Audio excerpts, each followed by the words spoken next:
All right, everybody, we are now live. Welcome to Warrior Goddess Wednesday or Warrior Wednesday. And on today's episode, we're going to be looking at the birth and death chart of none other than the goddess herself, Miss Tina Turner. You may have noticed that I posted a bit of a tutorial. I'll be adding a bit of captions to that just so it's a little bit easier to follow along. To Proud Mary, one of Tina Turner's one of my favorite songs from Tina Turner. And it was before her whole metamorphosis and reemergence in the 80s, but it's still a great song, right? So on today's episode, we are going to go over the birth and also the death chart, because as it stands right now, Pluto has moved back into Aquarius. So there's a lot of feelings of nostalgia right now. It may feel like things are back to the way they were just for a bit of time. But realistically, what this means is before Pluto goes back into Aquarius for a while, it's an opportunity to tie up any loose ends as far as relationships go. And as we think of death and passing, we have to think of it, or rather I would like to think of it as less of a end or a finality, but rather a point of transition. And really, it's a matter of honoring the life that this person left behind and being able to take the gifts that have been given to us through those wonderful avatars and those experiences and those storylines, and use that to our advantage in the sense of taking those stories as empowerment. And ultimately, Miss Tina Turner, such a class act. You would never know that she was horrendously abused and had a really hard life, but managed to turn that all around. And so I'm hoping that for anyone who is going through a hard time right now, any kind of emotional trials and tribulations, that Tina Turner has gone through a lot, and out of all of it, she not only survived it, she thrived out of it. And even though she did pass quite recently, she did leave a legacy of a wonderful life. And she also has a wonderful perspective on the concept of death. And she has been quoted as saying that she was curious about the transition, about what that means. And I think she attributes that to her faith in Buddhism. But I'm jumping a little bit ahead. Let's get into the birth and death chart reading of Miss Tina Turner. All right, so Miss Tina Turner's birth and death, because we oftentimes look at the birth chart, which is the blueprint of the stars in the sky and all the luminaries and that map in terms of the archetypes and storylines available to us for us to be more in flow when you live out our existence. And there's also the time by which we leave. And when I did, for example, JFK's chart, his time of death was also shared by two other, I think, great figures like C.S. Lewis and Aldous Huxley. They all passed on the same day of the same year as JFK. So there is something to be said about times of transition, especially when we look at Tina Turner's birth chart as well, because we will use this as a learning moment, because this is class, warrior class, that is, right? So let's get into the program. So just so that we're all clear in terms of why I've renamed this salon to remove the psychedelic part of it, it's not to say that I don't use psychedelics in terms of my divination. I do. It's just a matter of, I feel like the term, the word has become quite trendy, and so myself and Kevin do prefer entheogen and perhaps just a little bit more nuance when you're speaking about these things. And so as far as this salon goes, it's Neurolinguistic Astro from a perspective of the storylines that are available to us. And when you think about NLP, it's all about the internal stories that we tell ourselves, our belief systems, our pillars of thought that enable us to live out our experience. But sometimes we put up walls and put up pillars based on trauma or pain, or because we are trying to survive. And then later on, we don't realize why our behaviors are the way they are, but it's because we've done something previously to protect ourselves that is now no longer serving us, right? So it's a matter of, astrology comes into play here, where it can identify certain points where to look to have a ceremony, to have certain points in your life as to look to where to improve, or where you kind of would need to be guided towards doing some inner work. So in terms of the program today, as we go through Tina's chart, we're going to go into some stories, why I chose Tina Turner to do this reading with, as well as her birth chart reading, and then her death and transition reading as well. So let's jump right in. We're going to start with story time. So as far as story time with me, I have fond memories because I was born in the 80s. I grew up in the 90s, and Tina was making her comeback in the 80s. My mom had the CD of The Best, where she's like in the black and white, I think, just her hair. And she used to play all those songs on blast. And I remember River Deep, Mountain High, that song, and Simply the Best, and What's Love Got to Do with It, which Kygo did a remix of. Tina Turner herself, Tina Turner is a stage name, right? Her real name is, hold on, I wrote this down.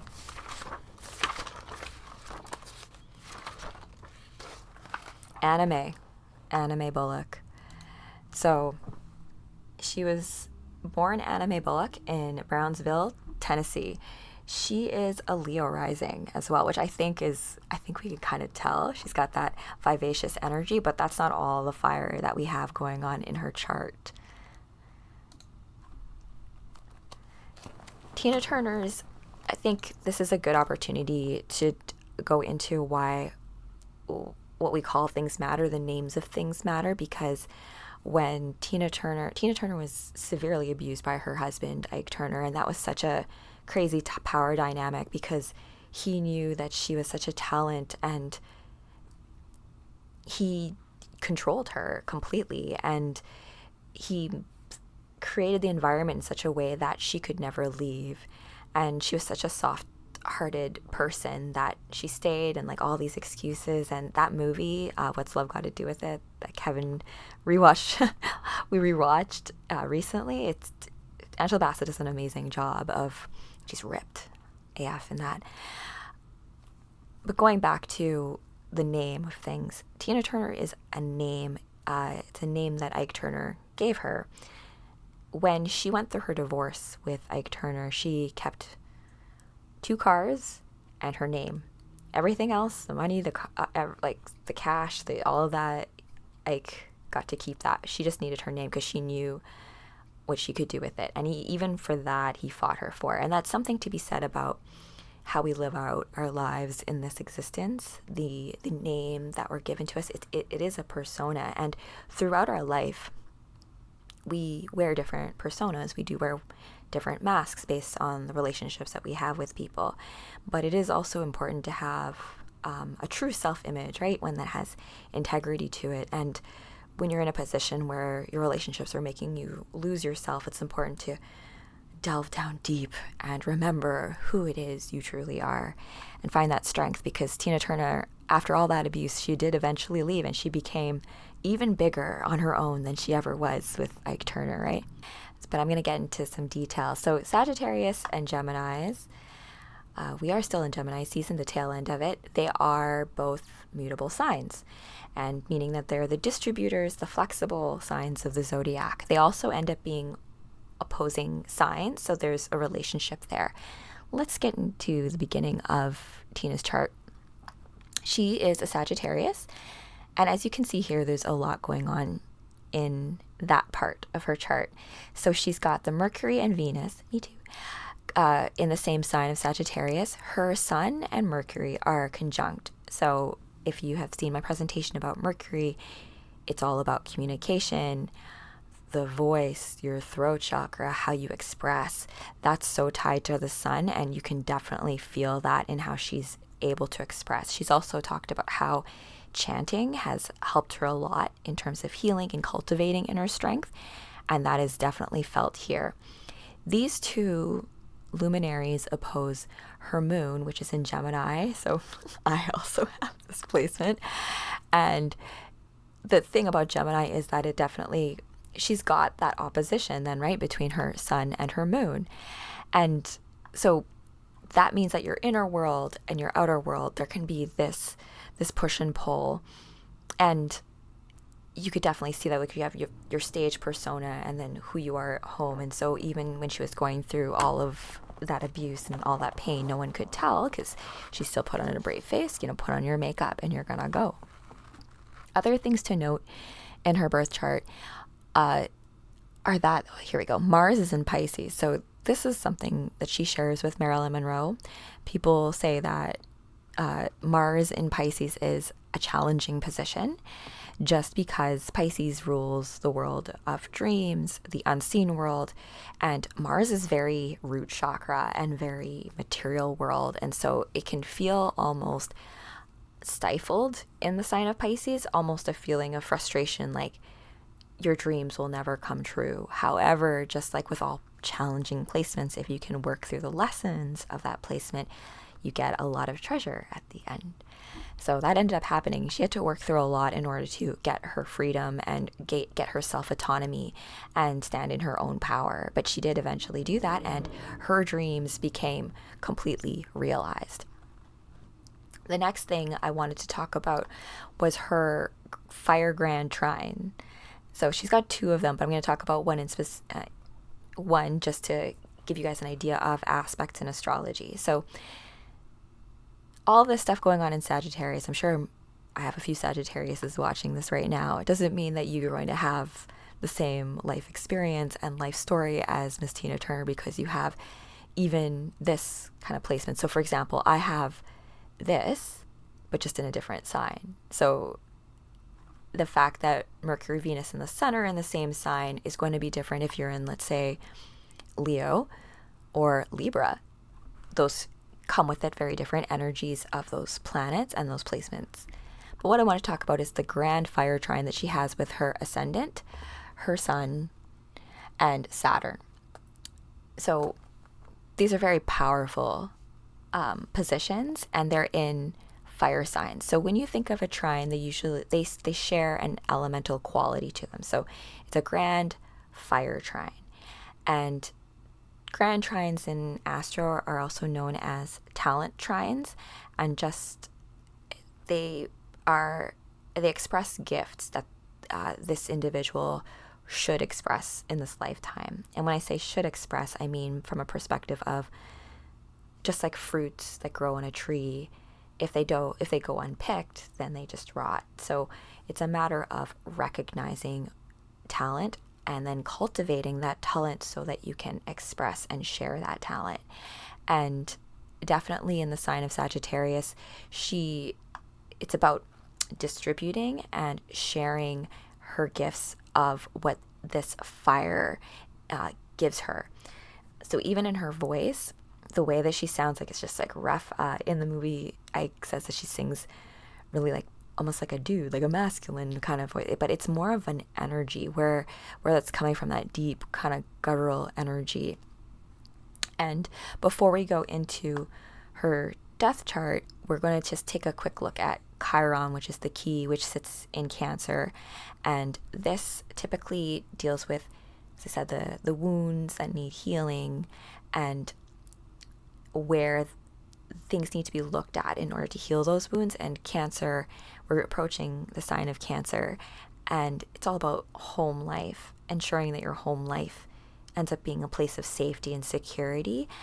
Also, Cancer deals with things like the mother and relationships with the mother, so healing those relationships as well as cultivating a stable home. And I think Tina went through this whole journey of working and dealing with like relationships in her life where she was trying to find stability and all of that. She's willing to just work to provide for everyone constantly. But at the end of it, you need to ensure that you have a nice, steady, strong home for you to come home to. And she ended up moving to Switzerland with her partner. And Sagittariuses have been known to, they always end up moving. That's the thing, like they move away from their place of home. So Tennessee to Switzerland, that's a big move, but come a long way, baby. Okay, so Tina Turner, I didn't know exact time of death, but I don't think that we need to be super specific about that in order to get a read on the main messages that I wanted to get across today about going through a death chart reading, because really that souls on to the next adventure. We are the ones who are left to alchemize our grief, alchemize any kind of loss that we're feeling now that we no longer have this avatar here for us to be inspired by, listen to her music, all of that beautiful stuff. So another thing to note in terms of Sagittarius and Gemini is that they're known as gates, and gates by which souls enter and exit this plane of existence. You can think of that. I'm trying to speak about this in a way that doesn't sound so like, but hey, sure, that's what it is. But regardless, if you think about the map of the cosmos, those are kind of points of transition. And so it is significant that Tina Turner passed on a cusp. She passed from the transition from Taurus into Gemini season, which is a point of change. And if we think of death itself as a point of change and transition, it makes a lot of sense. And it happened in her moon sign. And I think it's a matter of, she was very at peace with the fact that she was passing and moving on to the next stage of her existence, as well as there was a huge, I think I remember doing a reading around this time of year where just like this huge stellium, there's all this activity happening in Taurus and Aries in this first part of the chart. And ninth house is partnership. Sorry, we're not going to look at ascendant. So like anytime you have the time, that basically lines up the rest of the chart. We're not going to talk about that. So we'll ignore the house systems for now. We just want to look at the placements of the planets and any aspects that they're creating with each other at this point in time. So we have our fun friend Pluto over here, and Pluto was cusping Aquarius. It hadn't moved back into Capricorn just yet, and it was opposing the moon, opposing Mars, and Pluto brings with it change, all of that good stuff, burn it all down onto the next stage of transition. So the fact that Tina passed with her sun in her moon sign, kind of expressing a sort of accumulation of her journey of expressing herself as this performer and her talents and giving all of that to the world, to finally coming home and being emotionally true to herself, passing away at home, transiting at home around those who really loved her, and just being known as like a complete class act. Saturn is in Pisces right now, and as I was mentioning before, this is your dreams are really, really intense and really, really important right now. And so passing at this time, I see it as it was time, and likely that she's needed in other realms with her gifts, her double grand trine gifts, to express and share that music. Because the music, the logo, like the creative logos, when I wrote Dragon Warriors back in the day when I was 14, I wrote some people into existence. It's kind of funny, right? So what is that if you write someone who didn't exist and then they're in the book and now they appear? What is that, right? So I was talking with a friend of mine about this, and it's not about you didn't make it up. Just like I'm writing my book and I'm creating a world, they already exist in the ethereal creative realm. We get to pick and pull these down. We get to act as a conduit. We get to funnel all that energy through, and Tina Turner was definitely a conduit for that energy. Even Mad Max, we don't need another hero. So all of that energy is now out. She's created something new with that as an avatar, a new kind of thought form, right? And then now that serves as an inspiration. Her music lives on forever, immortally. So there's that as well, which is all about Sagittarius, that high thinking, high mind idea. And that way she will live forever. Okay, and she passed at the age of 83, and she definitely like pushed her body hard.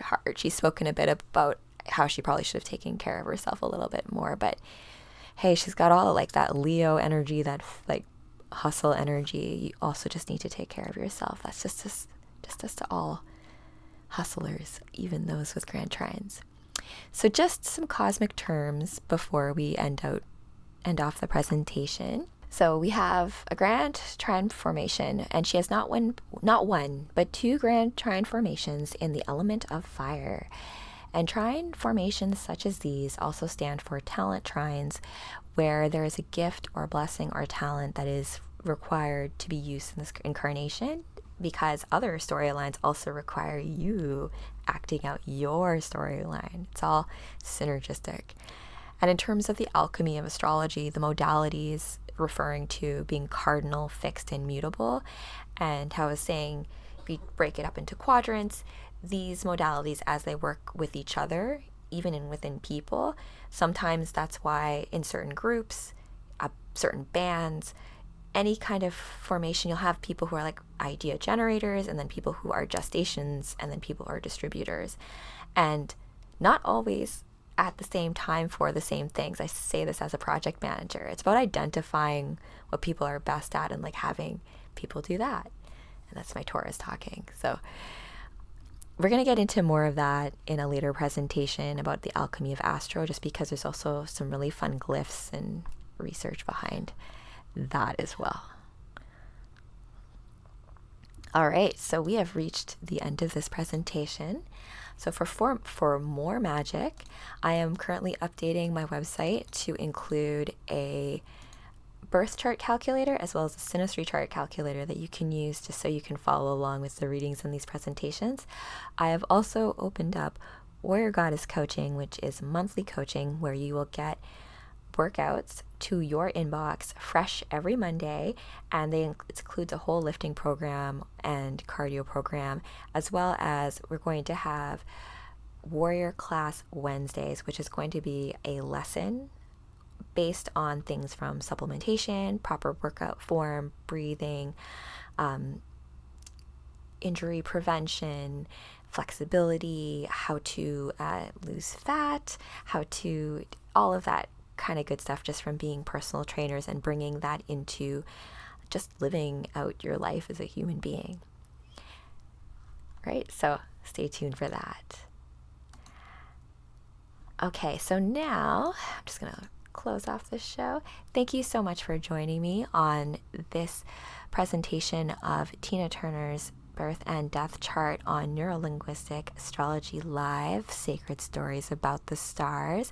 If you found my content interesting or informative at all, I'd appreciate a like and subscribe. And you can always catch us on Monday at 8 p.m. I am working on a live stream on the weekend, Fridays or Saturdays. We'll see which will be a more DJ and dance set, so stay tuned for that. I will drop a link in the description on how you can sign up for our newsletter to stay abreast of all our special events. And last but not least, this presentation is sponsored by Sacred Soma Alchemy and our Soma supplements, Formula 1, 2, and 3. I am working on more information about our superhero supplements, and if you want information on that, I will also drop a link to that in the description. I think that covered everything. All right, my friends, have a great evening or day or wherever you are in the cosmos. I hope you have a wonderful time, and until next time.